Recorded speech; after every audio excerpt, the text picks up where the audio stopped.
సంగారెడ్డి జిల్లా జహీరాబాద్ చెక్పోస్ట్ వద్ద భారీగా మత్తు పదార్థాలు పట్టుబడ్డాయి. 50 లక్షల రూపాయలు విలువైన 49 కిలోల నైట్రోజెఫమ్ని ఎక్సైజ్ అధికారులు స్వాధీనం చేసుకున్నారు.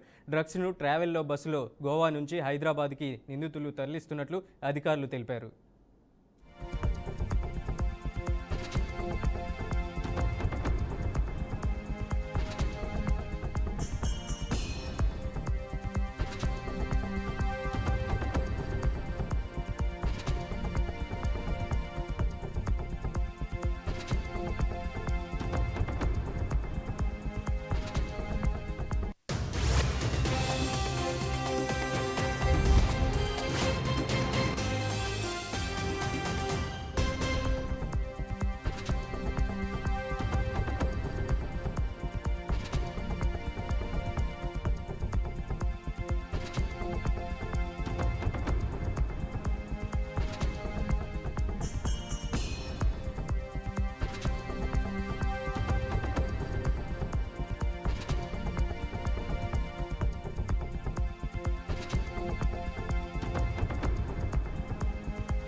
కేంద్ర రక్షణ శాఖ మంత్రి రాజ్నాథ్ సింగ్ పాకిస్తాన్కు గట్టి హెచ్చరికలు జారీ చేశారు. సర్క్రిక్ ప్రాంతంలో దాయాది సైనిక కార్యకలాపాలను ప్రస్తావించి ఆగ్రహం వ్యక్తం చేశారు. ఏదైనా ఒక్కరు బుద్ధి చూపిస్తే దాని ఫలితం తీవ్రంగా ఉంటుందన్నారు. చరిత్ర భౌగోళిక పరిస్థితులు మారిపోవచ్చని హెచ్చరించారు. సర్క్రిక్ గుజరాత్ తీరం వెంబడి ఉన్న సున్నితమైన వ్యూహాత్మక ప్రాంతం.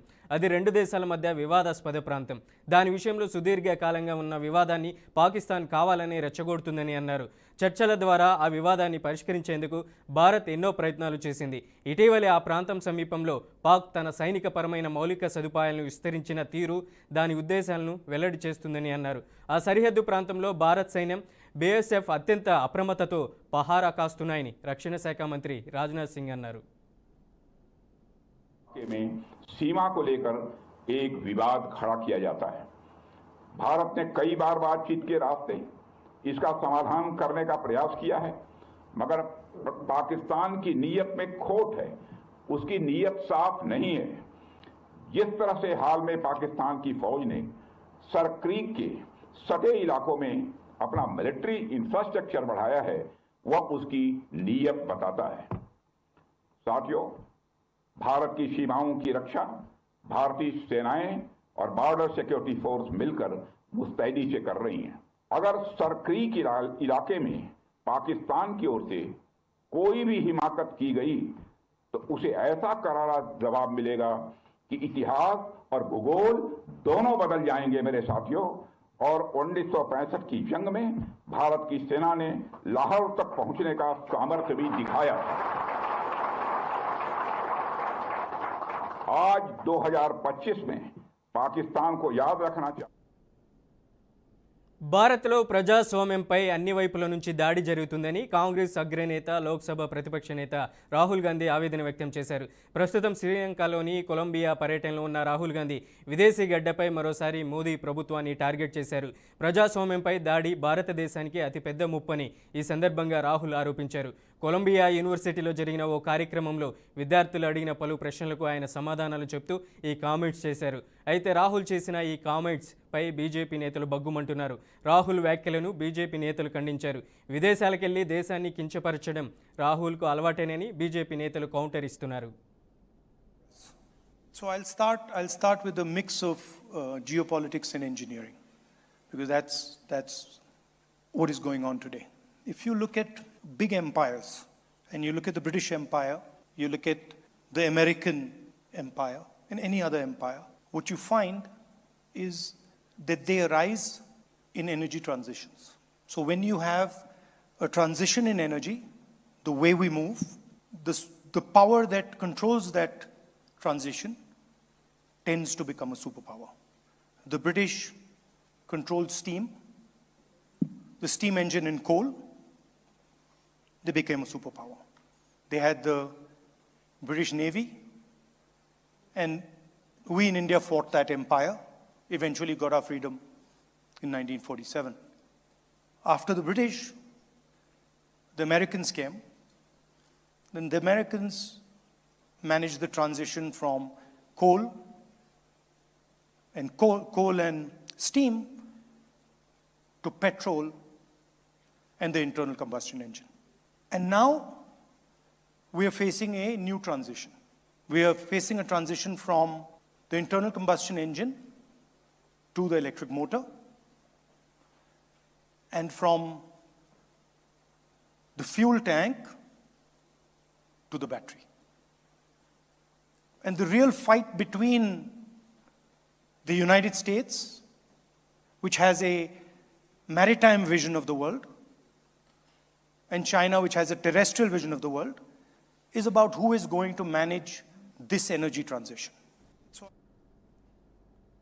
విదేశాల్లో భారతదేశ పరువు తీసేలా వ్యవహరిస్తున్నారంటూ కాంగ్రెస్ ఎంపీ రాహుల్ గాంధీపై బీజేపీ నేతలు విమర్శలు గుప్పిస్తున్నారు. ఈ నేపథ్యంలో ప్రముఖ నటి బీజేపీ ఎంపీ కంగనా రనౌత్ కూడా రాహుల్పై తీవ్రంగా మండిపడ్డారు. రాహుల్ గాంధీ విదేశీ పర్యటనల సందర్భంగా చేసిన వ్యాఖ్యలు దేశాన్ని అప్రతిష్ట పాలు చేస్తున్నారని ఆమె ఆరోపించారు. విదేశాల్లో భారత్ పరువును రాహుల్ తీస్తున్నారు, దేశాన్ని అప్రతిష్ట పాలు చేయాలని కంకణం కట్టుకున్నారు అంటూ కంగనా రనౌత్ వ్యాఖ్యలు చేశారు. ये जानते हैं सब कि वो देश को हर जगह बदनाम करने का, देश की निंदा करने के लिए, देश की आलोचना, मैं ये सरकार की नहीं कह रही, देश की निंदा. अगर वो कह रहे हैं कि लोग यहाँ पे झगड़ालू हैं, लोग यहाँ पे जो हैं वो ईमानदार नहीं हैं, जो भारत के लोग हैं वो उनको पता नहीं है अपने हमारे लिए क्या अच्छा, वो वोट जो देते हैं उनका दिमाग काम नहीं करता, तो इसलिए जो है किसी और को आके यहाँ पे डेमोक्रेसी बचानी चाहिए. ये सब बातों से वो ये दिखाते हैं कि भारत के लोग जो हैं वो बुद्धिहीन है, वो यही कहना चाहते हैं ना. तो खैर that's why I call him a disgrace. वो जो है देश को शर्मिंदा करते हैं हमेशा, और देश भी उनसे शर्मिंदा है. तो इससे बड़ा मैं తెలంగాణలో మావోయిస్టులకు మరోసారి భారీ ఎదురు దెబ్బ తగిలింది. కొన్నేళ్లుగా గడ్డపై సుపరిచిత మావోయిస్టు నేతగా ఉన్న మల్లోజుల వేణుగోపాల్ అనుచరులతో కలిసి లొంగిపోయాడు. తెలంగాణ డీజీపీ శివధర్ రెడ్డి సమక్షంలో అధికారికంగా లొంగుబాటు ప్రక్రియ జరిగింది. వేళ్ల కొద్దీ కాలంగా మావోయిస్టులు దళాల్లో కీలక స్థానంలో ఉన్న మల్లోజుల లొంగుబాటు పార్టీని గట్టిగా కుదిపేసింది. దీనిపై తీవ్ర ఆగ్రహం వ్యక్తం చేసిన మావోయిస్టు పార్టీ మల్లోజుల వేణుగోపాల్ను పార్టీ నుండి తొలగిస్తున్నట్లు ప్రకటించింది. అధికార ప్రతినిధి హోదాను రద్దు చేస్తూ తక్షణమే ఆయుధాలను అప్పగించాలంటూ ఆదేశాలు జారీ చేసింది. మల్లోజుల లొంగుబాటులో మావోయిస్టు కార్యకలాపాలకు మరో పిడుగు పడినట్లుగా భావిస్తున్నారు భద్రతా శాఖ అధికారులు. పరిస్థితుల దృష్ట్యా భద్రతా వ్యవస్థ మరింత బలపర్చనుందని పోలీసులు తెలిపారు.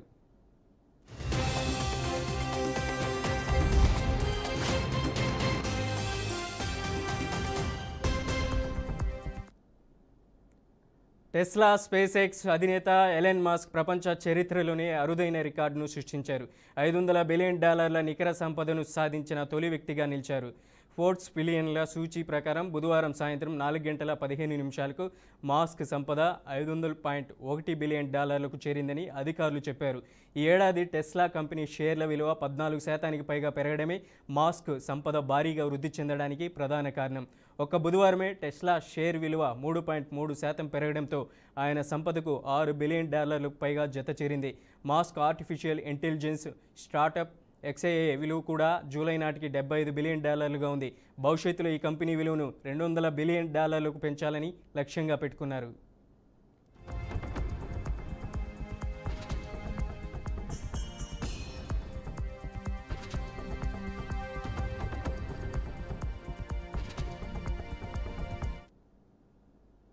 అహ్మదాబాద్లోని నరేంద్ర మోదీ స్టేడియంలో ప్రారంభమైన టీమిండియా వెస్టిండీస్ మొదటి టెస్టులో తొలి రోజు ఆట ముగిసింది.